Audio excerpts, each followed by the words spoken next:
Hey guys, what's up? Welcome back here to today's edition of Intuitive Angling, and appreciate you guys swinging by the channel to spend some time with me on the video. And we have another jig fishing video today. You guys know I do a lot of stuff on jigs, a lot of stuff on jerk baits, and I want to sort of have a little comprehensive jig fishing discussion today because we're getting into some really prime jig fishing months over the next 3 or 4 months. At the time of filming this video, into November, this is a great time of year to fish jigs. And I hear a lot of people struggling with jig fishing. This is a very, very common theme that I hear, but people just don't have a lot of confidence in jigs for whatever reason. And I want to have a sort of a broad ranging discussion on jig fishing. We're going to touch upon a lot of different stuff, but we're not going to dive deep into a lot of stuff, but we're going to have an overview of it that's really going to help formulate your confidence and your approach to jig fishing moving forward. So we'll get into that in today's video.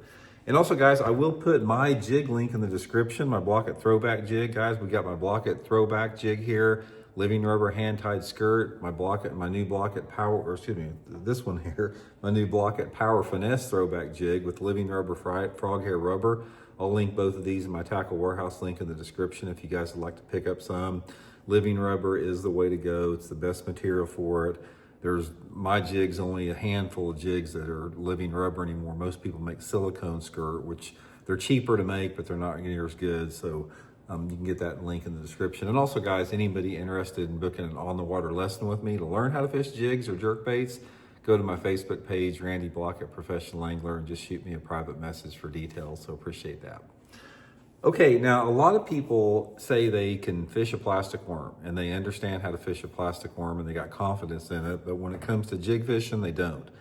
Guys, first of all, I'm going to tell you, if you can catch a bass on a plastic worm, or if you can catch a fish on a shaky head, or if you can catch a bass on a Ned rig, any type of lure that you bounce on the bottom, then jig fishing is no different. It's the same presentation basically with a few little twists here, but the bite's the same and the presentation's the same. Everything's the same with it. So when you think in terms of jigs or soft plastics or shaky heads or whatever, just think of those all in one category. It's just a different lure category, but you're doing the same thing. You're basically hopping a lure on the bottom. The fish come up to that bait the same way. I don't care if it's a jig, I don't care if that's a jig or a Texas rig worm or a shaky head or whatever. It's always the same bite. They do one or two things. They either come up to the thing and flare their gills and inhale the entire fish bait in their mouth, or they come up to it and they'll grab it like by the tail, and then they'll move off with it and gradually start working their way up and eating the thing. That's the two ways that they bite it. Again, it doesn't matter if it's a jig or worm or anything like that. Okay, here's some differences about a jig that makes it, sort of sets it apart from other lure categories out there. A jig, even a finesse jig, this is a bulkier bait. You can see the profile of it. It's a bulky bait. It's not like, a worm or something, or it's not like a creature bait. It's got some bulk to it. It's got some size to it. And in bass fishing, any time that you upsize your lure, I don't care, if it's whatever the upsize may be, you're going to sacrifice the number of bites you get for quality. That's why your little finessey baits, like your 4-inch worms and your Ned rigs and your little shaky heads and your small swim baits, they get lots of bites. And they'll occasionally catch a decent fish, but most of the time, those fish are going to be a little bit smaller relative to other lure categories. And if you fish a big bait, say on one end of the spectrum, you got a little Ned rig, and on the other end of the spectrum, you got a big glide bait, you can expect not to get hardly any bites on a big glide bait, but you can expect to catch a lot bigger fish. And everything else is sort of like in between there. So that's one thing that you have to remember about jig fishing right off the bat, is you're probably not going to get as many bites on a jig as some other type of lure. That doesn't mean you can't, because like if you go to a little finesse jig like this, I've had 75, 80 fish days on a finesse jig, but most of the time, say for example, if I was fishing a finesse jig right next to a Ned rig, you're going to get more bites on the Ned rig. So you got to have this shift in mentality a little bit when you're jig fishing to know it's going to be a little bit more difficult to get a bite. That's one thing with it. The next thing with jig fishing is most of the time on jig fishing, with the exception of like a football head jig where you just drag along the bottom, you need to work a jig a little bit different than any other type of bottom bait. Say for example, on a plastic worm, when I'm throwing a plastic worm out there, I'm sort of dragging it like this and maybe I'll shake it a little bit. But when I'm jig fishing, I'll throw it out there and I'll pull it up, then I'll hop it. And what I'm trying to do is I'm trying to get that jig to hop off the bottom and come down like that.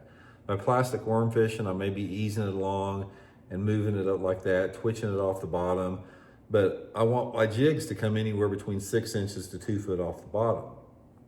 The reason that they're going to get more bites doing this is one of the reasons a lot of people don't get as many bites on jigs, is the bulk of the jig is replaced as far as, the being a strike deterrent, the size of it, by creating that reaction strike by hopping it off the bottom. So a lot of times when you hop it off the bottom like that, they either get it at the top of the hop or they get it as it's falling down.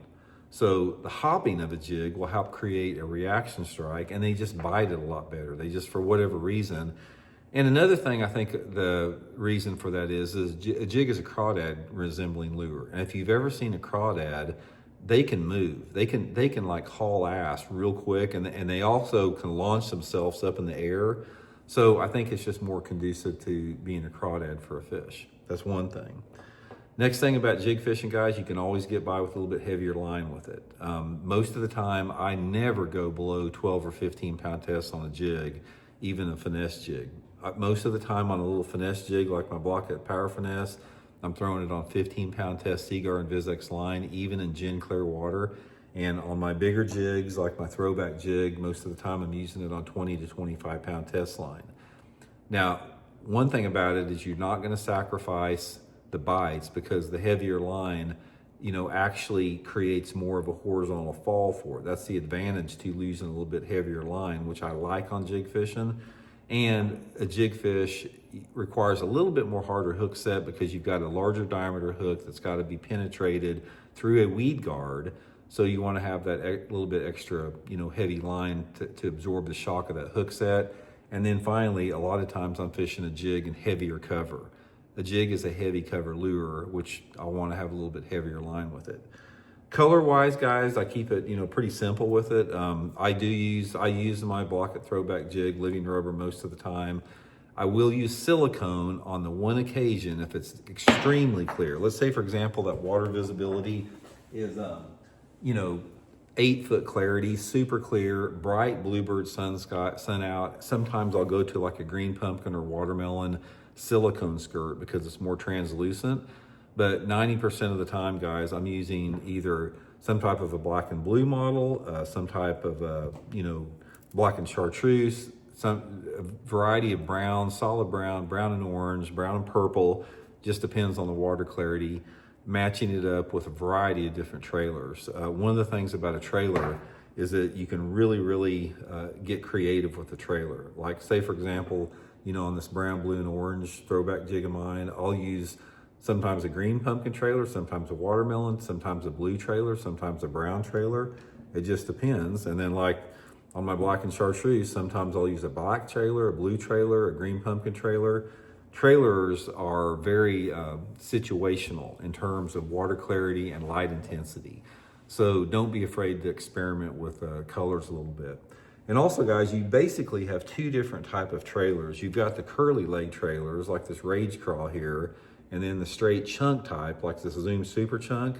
Most of the time, I prefer a chunk trailer. I think they catch bigger fish and more fish.